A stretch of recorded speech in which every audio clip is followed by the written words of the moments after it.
Good morning मित्रांनो, पुन्हा एकदा तुमचं आपल्या या नवीन व्हिडिओमध्ये स्वागत असेल। आता आपण आहेत कोल्हापूरमध्ये आमचे अजिंक्य पाटील आमचे सहकारी मित्र आहेत। त्यांच्या फार्म हाऊसला आम्ही स्टे केला आणि आता आम्ही निघतोय महालक्ष्मीच्या दर्शनाला। तोपर्यंत नाश्त्याचं नियोजन चालू आहे। नाश्ता केल्यानंतर आपल्याला लगेच निघायचं आहे कोल्हापूर, कण्हेरी मठ, शाहू पॅलेस आणि ज्योतिबा असे ठिकाणं करण्याचा प्रयत्न आहे। बघूया कुठपर्यंत होतोय।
मित्रांनो, महालक्ष्मी दर्शन निमित्त आपण जे कोल्हापूरला वस्ती केली ते आपण एक फार्म हाऊसमध्ये केलेली। आपले सहकारी मित्र अजिंक्य पाटील आणि त्यांचा एक अजून एक विरा रिसॉर्ट म्हणून ओळखला जातो। हा ते रिसॉर्ट कंटिन्यू बुक असतो रिसॉर्ट हा। जर तुम्हाला नक्कीच कोल्हापूरला कधी आले, तुम्हाला राहण्याची व्यवस्था, खाण्याची व्यवस्था करत असेल तर मी दिलेल्या नंबरवर नक्कीच तुम्ही संपर्क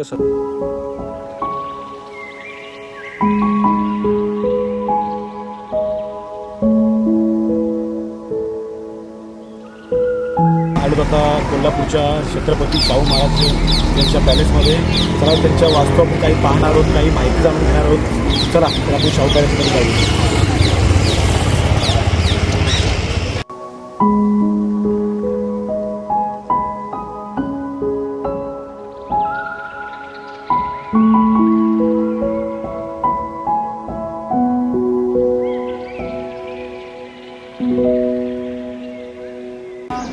चला तर मित्रांनो, आपण शाहू पॅलेसमध्ये एंट्री करूयात। छत्रपती शाहू महाराजांच्या वास्तू बघूयात। मित्रांनो, शाहू पॅलेसमध्ये एंट्री करताना तिकीट पहिले 40 रुपये फुल आणि 20 रुपये हाफ आहे। पण आतमध्ये शाहू पॅलेसमध्ये आपल्याला मोबाईल अलाउड नाही, त्यामुळे आपल्याला काय आतल्या व्हिडिओ दाखवता येणार नाही आहे। तरी पण आपण नंतर त्याची काय माहिती नंतर आपल्या व्हिडिओच्या माध्यमातून तुम्हाला दाखवली जाईल। चला आपण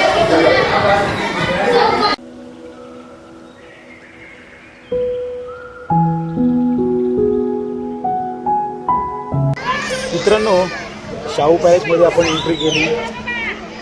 खूप इतिहास माहिती करून घेण्यासारखा शाहू महाराजांच्या पॅलेसमधून आपल्याला प्रेरणा मिळते।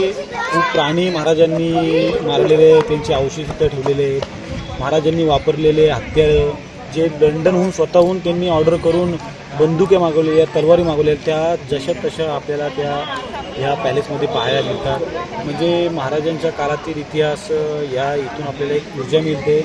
आता तरी पण रायगड जे महाराज त्यांचा राज्याभिषेक सोहळा संभाजी महाराजांच्या हस्ते होतो, ते सुद्धा आता वरती राहतात आणि त्यांच्या ह्या गाड्या आपण पाहू शकतो। आता सुद्धा पॅलेसच्या बाहेर त्या गाड्या उभ्या आहेत आणि खासदार शाहू महाराज यांची सुद्धा वास्तव्य इथेच आता पण सुद्धा आहेत। तर ह्या शाहू पॅलेसमध्ये ऐतिहासिक गोष्टी खूप आहे। नक्की आपण सुद्धा आवर्जून भेट द्या आणि ह्या सगळ्या वास्तूंचा पाहून त्या वास्तूंचा अनुभव घ्या। महाराजांनी त्या वास्तू कशा चालवल्या असतील, कशा त्या हत्यार वापरले असतील, प्राणी कसे मारले असतील, या शाहू पॅलेसमध्ये पूर्णपणे आपल्या माहिती भेटते। धन्यवाद।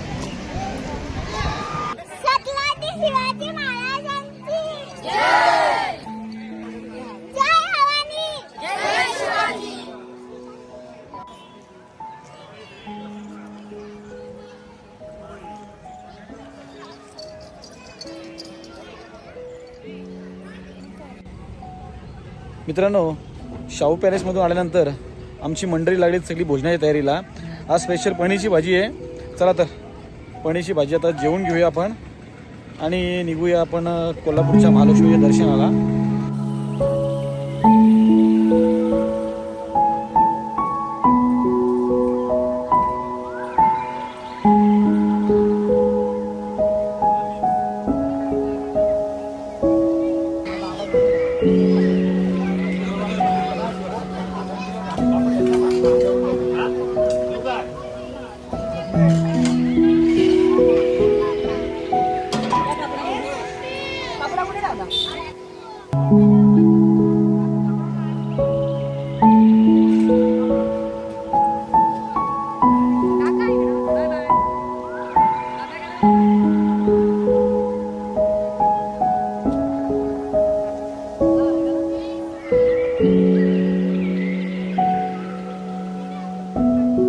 चला तर मित्रांनो, आता आम्ही शाहू पॅलेस केल्यानंतर आम्ही आलो आता कोल्हापूरच्या महालक्ष्मीच्या दर्शनाला. चला तर महालक्ष्मीच्या दर्शन आता किती उशिरात होते बघूया आपण. मंदिराच्या गाभाऱ्यातच आहे ही बघा बॅक साईड, आणि हा मंदिर.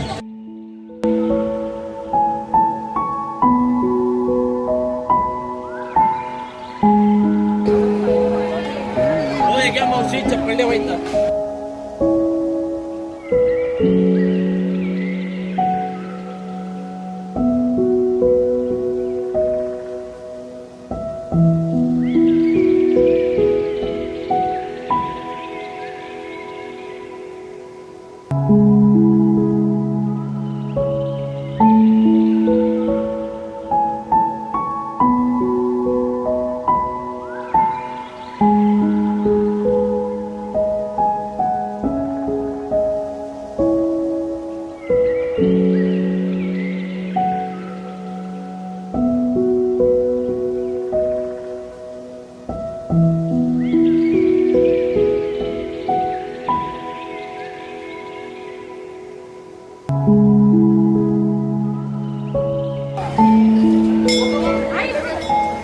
नमस्कार मित्रांनो, आज आपल्या कोल्हापूरच्या दर्शनाने आपल्या ट्रीपचं देवदर्शन पूर्ण होत होतं आणि आज आपण परतीच्या प्रवासाला लागणार आहोत. आज 3 दिवसात भरपूर देवदर्शन झाले आणि खूप असं फ्रेश वाटतं देवदर्शन करून. सुरुवातीला आम्ही गांगणापूरला गेलो, गांगणापूरहून अक्कलकोटला वस्ती केली, अक्कलकोटून सकाळी तुळजापूरला गेलो, तुळजापूरहून पंढरपूरच्या पांडुरंगाचे दर्शन केले. नंतर आम्ही कोल्हापूरला वस्तीला आलो, कोल्हापूरच्या महालक्ष्मी दर्शन घेतलं. नंतर कनेरी मठला गेलो, शाहू पॅलेसला गेलो, असं भरपूर ठिकाण केले. पण कुठेतरी ह्या 3 दिवसाच्या वातावरणामध्ये धावपळीच्या जीवनात आज आपण दिलेला फॅमिलीला वेळ हे खूप असं फ्रेश वाटतं आहे आणि खूप म्हणजे जीवनात असं धावपळीच्या जीवनात आपण सुद्धा फॅमिलीला वेळ द्या आणि फॅमिलीसोबत वेळ घालवा. कारण की आपण ह्या धावपळीच्या जीवनात आपल्या फॅमिलीला वेळ देता नाही तर त्यामुळं कुठेतरी थकान आपल्याला जाणवते आपल्या शरीराला आणि असं बाहेरच्या वातावरणात शिकलो तर कुठेतरी मोकळेपणा जाणवतो. त्यामुळे आपण सुद्धा नक्कीच असं फॅमिली वेळ देऊन फिरू शकाल. नक्कीच मित्रांनो, या एवढ्या दिवसामध्ये माझ्या व्हिडिओ तुमच्यापर्यंत पोचले असतील. तुम्ही नक्कीच या व्हिडिओला लाईक कराल, शेअर कराल, सबस्क्राईब कराल. नवीन असेल तर नक्कीच तुम्ही ही व्हिडिओ शेअर करा. तोपर्यंत राधा घेतो. नक्कीच पुढच्या व्हिडिओमध्ये आपण अशा व्हिडिओमध्ये भेटू. तोपर्यंत बाय बाय.